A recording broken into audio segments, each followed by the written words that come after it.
I am Trevor, and I love horror. Join with me and subscribe me for daily stories. There are a lot of things I regret in my life, things that may have been beyond my control, but that I am sure I brought onto myself. Unfortunately, I can't change the past. The Darknet.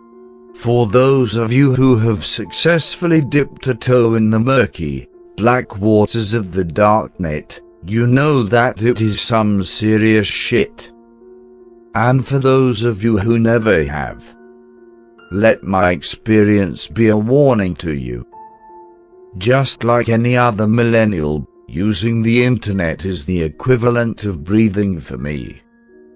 I have become so dependent on technology for my everyday needs that my sense of autonomy, self-reliance, and freedom have been stripped as a result, as I'm sure they have for you too.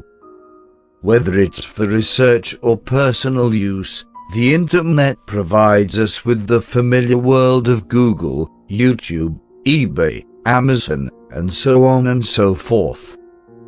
Beyond those websites, there is another side to the internet, a much more dangerous side that is a breeding ground for shocking, disturbing, and controversial corners of the net. I first heard of the Darknet from my roommate's friend in college. From what I gathered, the Darknet refers to the encrypted world of Tor hidden services. Users cannot be traced, and more importantly, if done correctly, cannot be identified. These sites are password protected, unlinked websites, and oftentimes contain hidden content accessible only to those who know what they are doing. My encounter with the Darknet resulted in a realm of imagined criminals and lurking predators. As a young college student, I was bait. Top it off with the fact that I'm a woman, and you've got a Dateline story waiting to happen. I was working as a barista at the campus's coffee shop, making minimum wage at 20 hours a week. It wasn't much, but it was enough to support whatever social life I still had after closing shifts. One of my regulars, Damien, had come in minutes before closing. I was used to this by now. He did this on purpose, so that he could help me out with closing duties while getting to know me. I would be lying if I didn't say it was annoying at times, but after a while, I grew used to it. What are your plans after tonight? He asked, flipping a chair and stacking it onto the table. Probably just going to study, I fibbed. Do you want to go to this party with me instead? I raised my eyebrows. With his demeanor, Damien gave off the impression that he avoided parties, rather than went to them. I shook my head. I'm sorry. I've got a test on Monday, and I'm so not prepared. He shrugged his shoulders and said good night. For a couple weeks, Damien would continue to invite me to parties, and I would politely decline.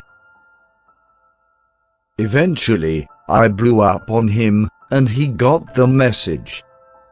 This was the first closing shift where Damien didn't pay me a visit. It had almost been routine. I was a bit concerned. When I had gone home that night, I noticed that my laptop was sitting on my desk, turned on.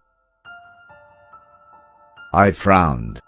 Earlier, before I left for work, I was 100% sure that I had turned it off and left it on my bed.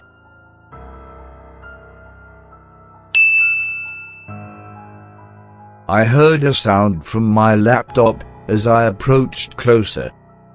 I typed in my password, and on my screen was a black page with a bunch of open tabs.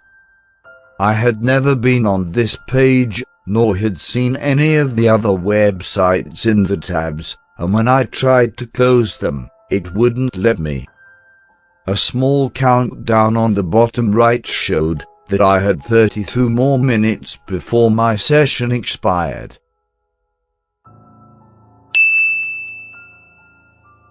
Another ping sound. It was a message from Zolx123. You've been doxxed. I grabbed my phone and Googled what doxxed meant, and my heart dropped. Doxing was a growing way people abused, intimidated, angered, provoked, and trolled others online. It could be done throughout a period of time, or all at once. It all depended on the person. I laughed out loud, figuring it was a prank by my roommate's friend. I typed back, "Good try, Frankie, good job. Now can you please exit all this so I can use my laptop?" My webcam light turned on, the green light focusing on me. Another pop-up. I was now staring at myself. I grabbed a post-it note from the side of my desk and stuck it on.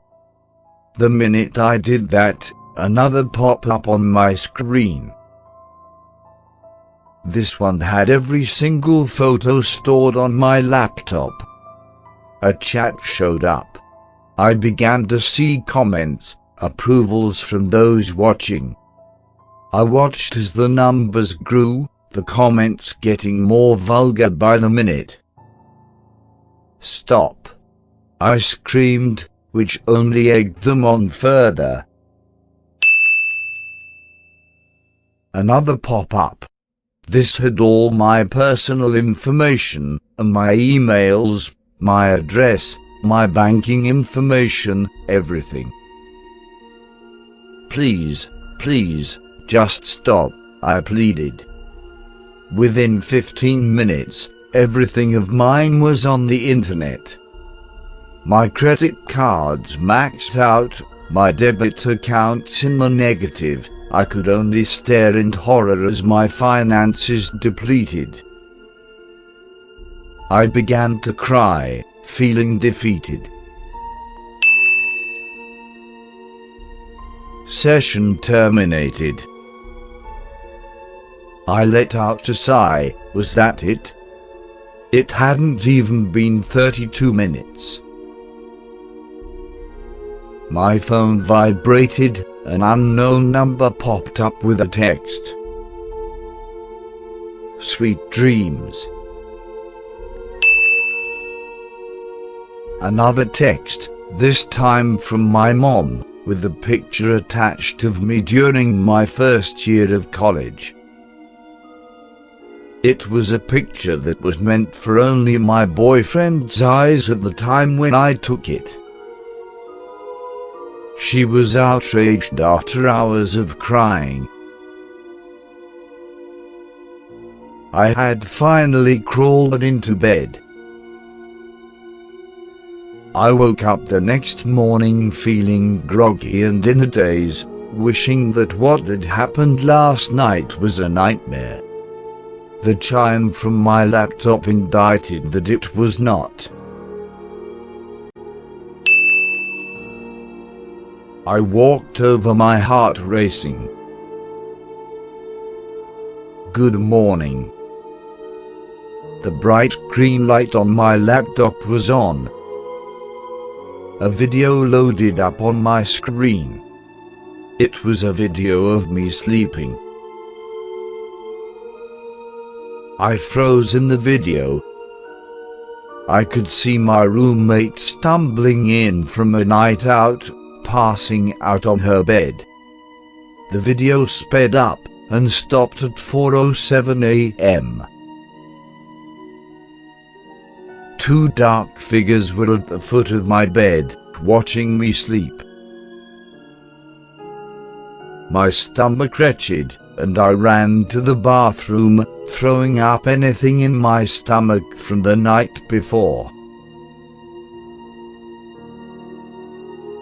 It's been 3 days now. I am running on little sleep, and I fear for my life. I have been receiving anonymous packages, all full of disgusting things. Raw meat doused in blood, with maggots thrown on it. The messages keep pouring in. My parents' information has now been released. I have ruined their life. I am completely broke. And I have given up on everything. Stay away from the darknet. Treat it as if it were the plague. There is nothing enticing about it. It will do more harm than good.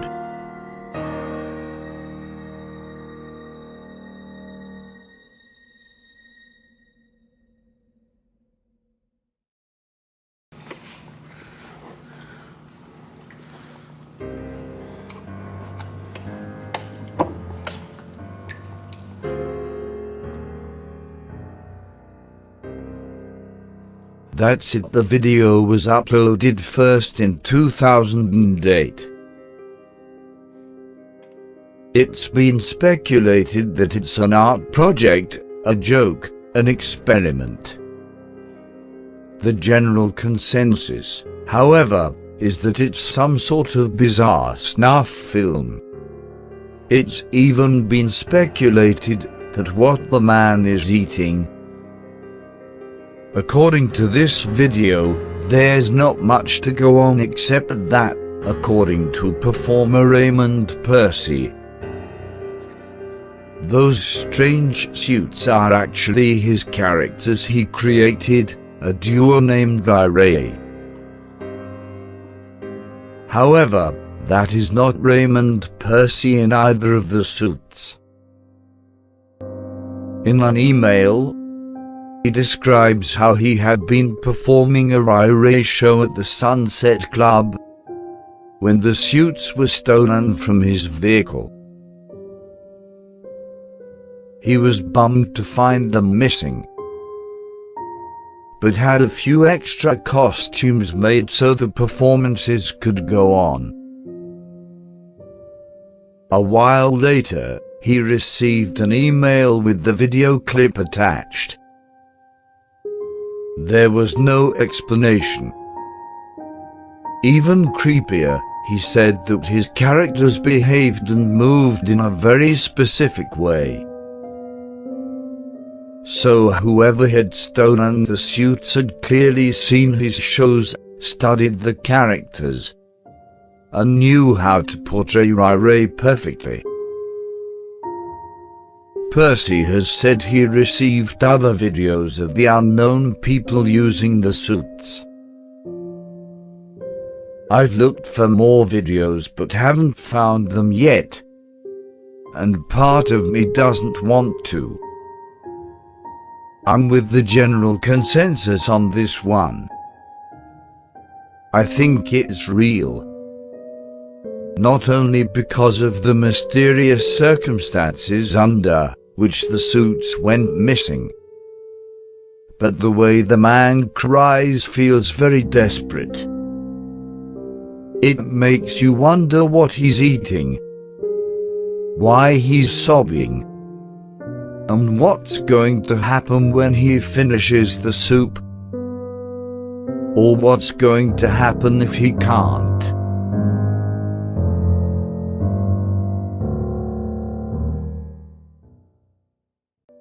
When I was about 7, my parents owned a Dell computer that had access to the dark web.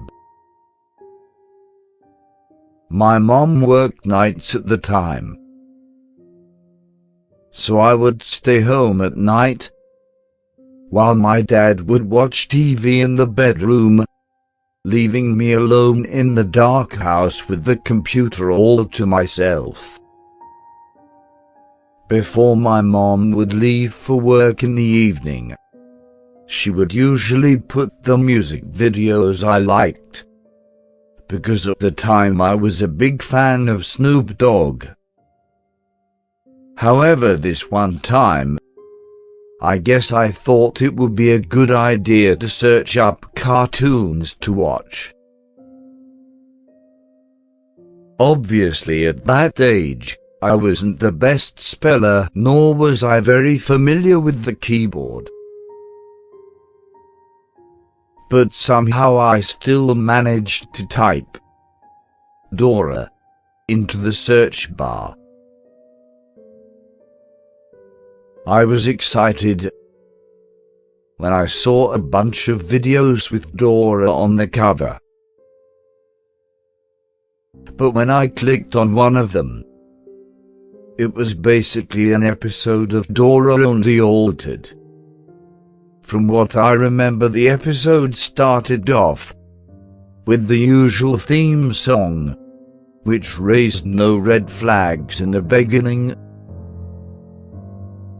Then it suddenly showed Dora with a knife chasing Boots. Then she stabbed him and pointed at the screen with a pistol and said, "Just do it," and I exit out of there as fast as I could, traumatized.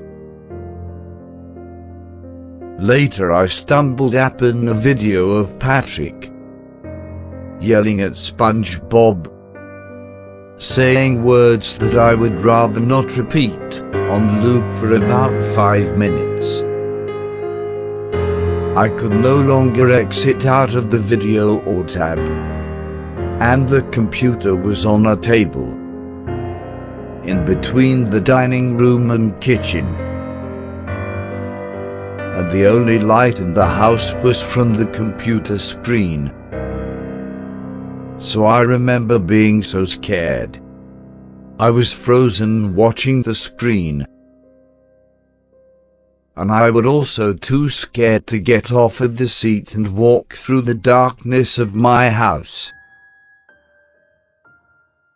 So I waited till my parents came, and I decided never go through those websites again.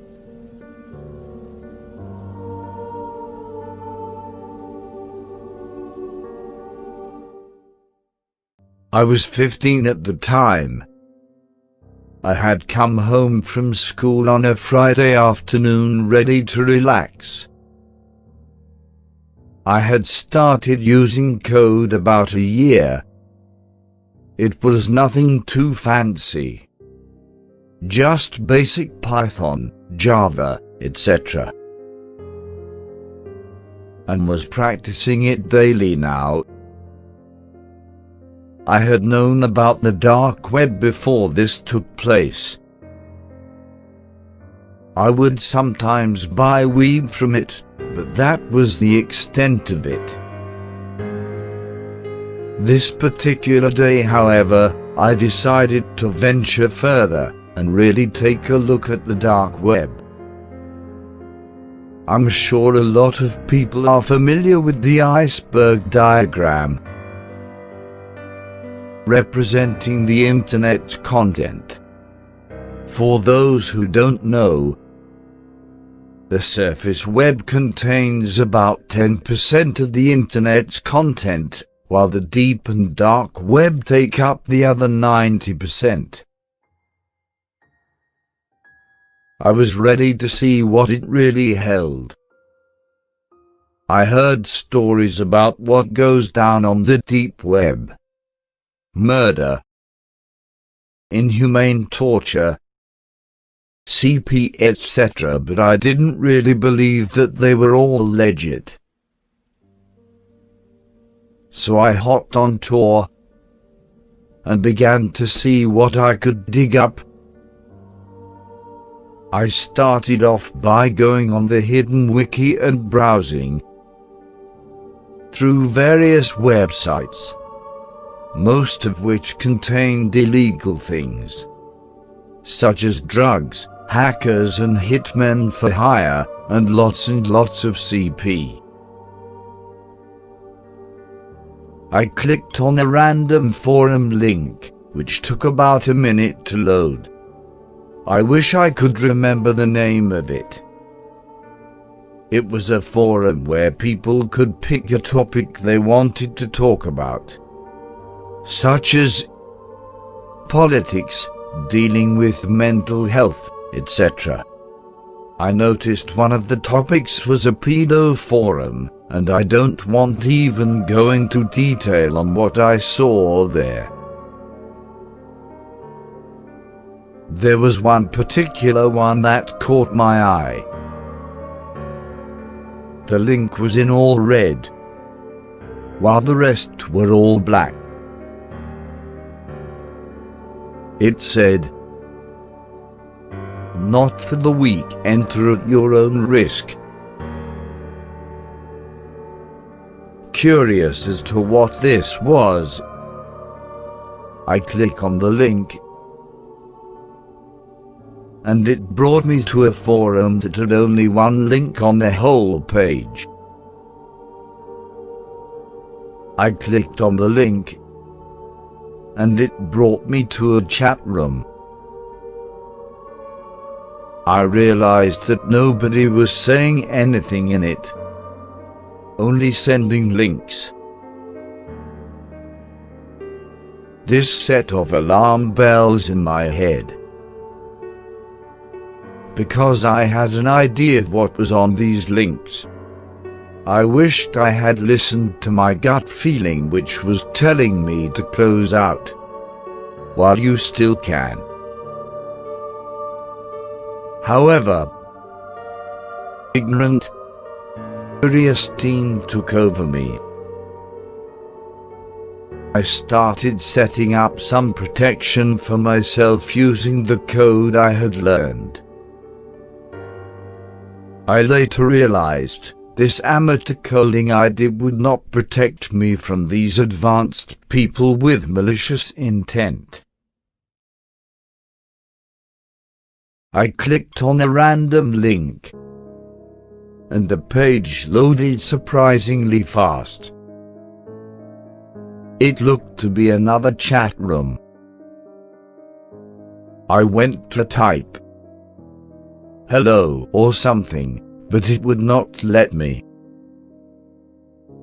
I sighed and began moving my mouse to go to the previous page when a noise went off. I had received a chat. The message said, "Hello new user, I see you have found my site. Would you like to continue?" I tried typing again, but I still couldn't. The next message sent chills down my back, and my hands are shaking just recalling it. No son, not the keyboard. I tried turning off my computer, but of course nothing worked. Another message popped up, saying, "I guess I'll take that as a no." The screen suddenly changed and the video began playing. It was a black screen, but I could hear a deep male voice saying, "Unfortunately for you, you do not have a choice." I grabbed a sticky note and put it over my webcam, and the voice on the screen said, "Ah, so we're playing games now, huh?" The video then began to change, and I realized the man was taking his hand off the camera. He was a short man, but that brought me no comfort. He held up a knife and said, "Name any body part." I then for the first time noticed a cloth in the corner of the room, covering something up which I could only assume to be a body. I had had enough. I unplugged my computer and lay on the floor panting for hours, until I could finally get up.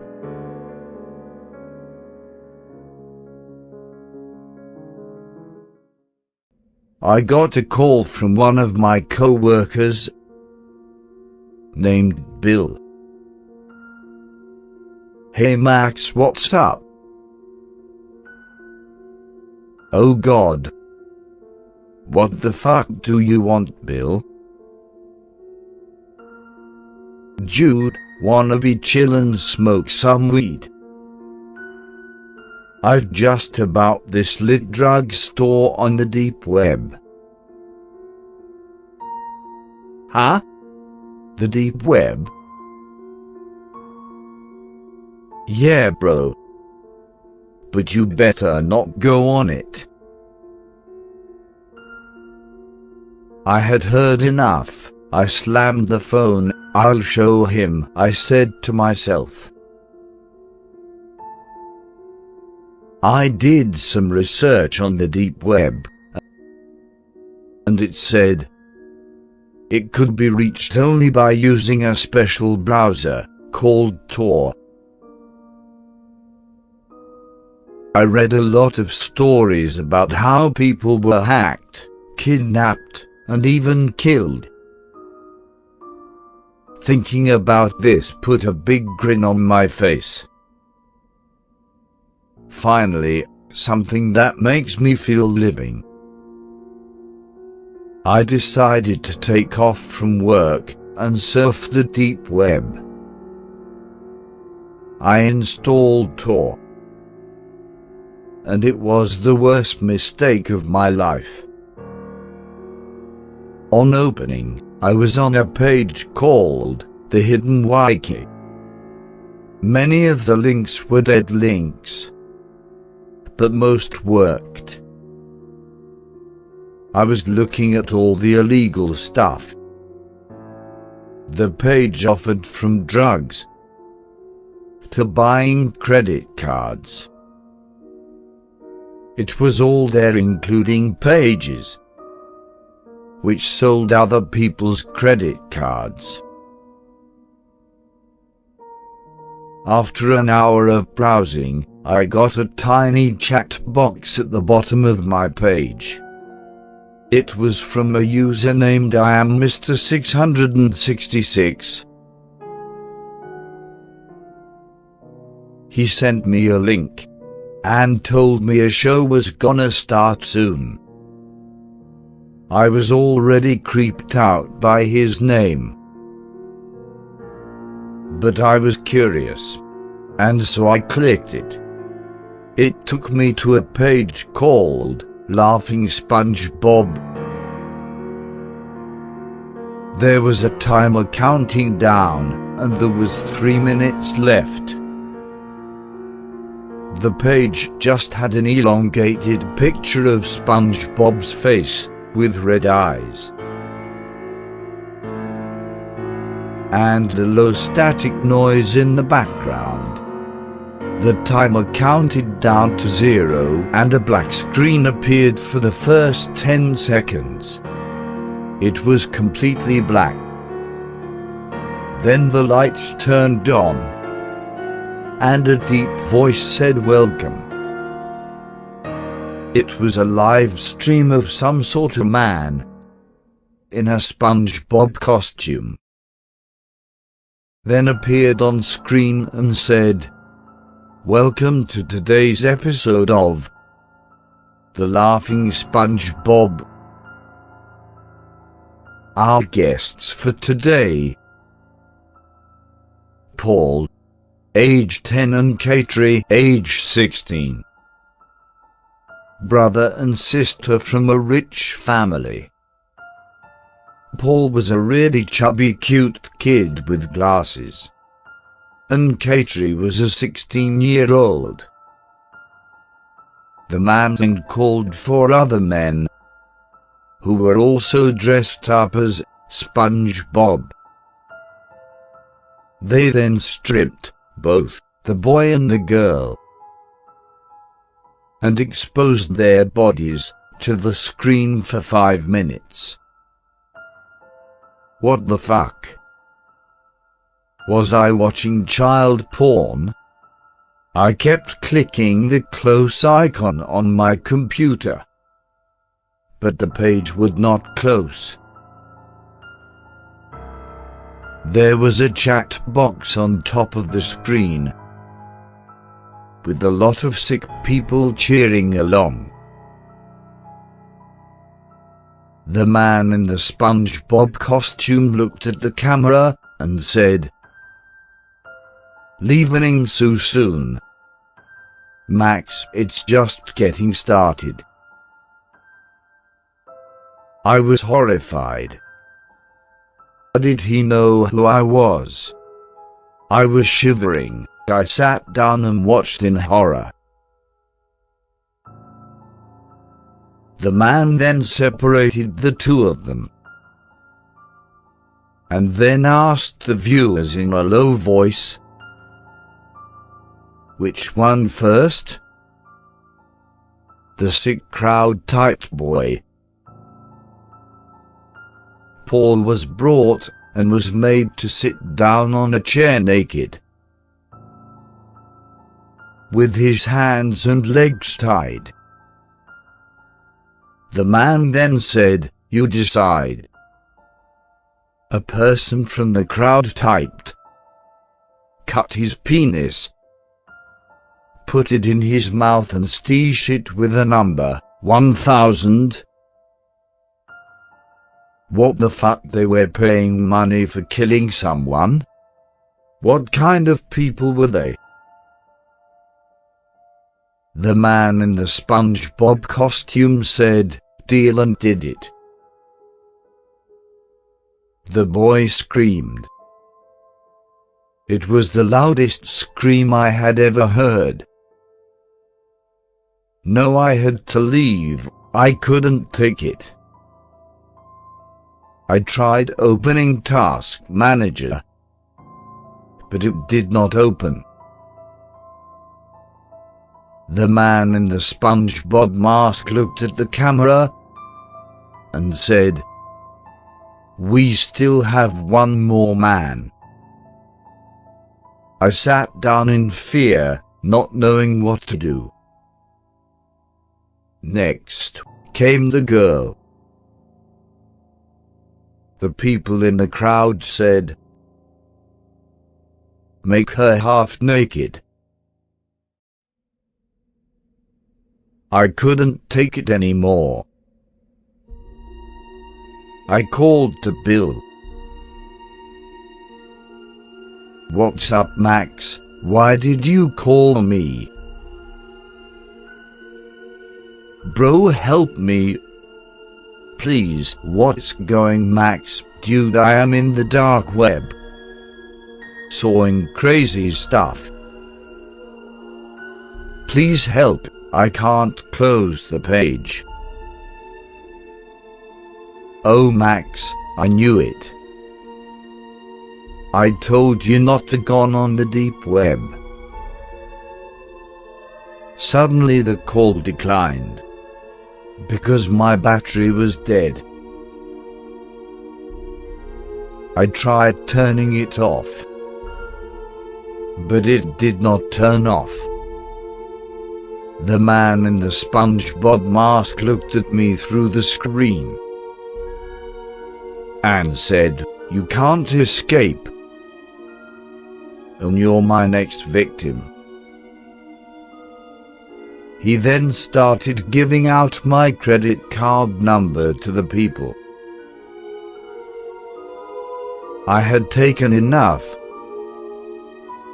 I took out my toolbox and took my sledgehammer and smashed my computer into pieces. I left my job and changed my address too. Now I don't know what to do.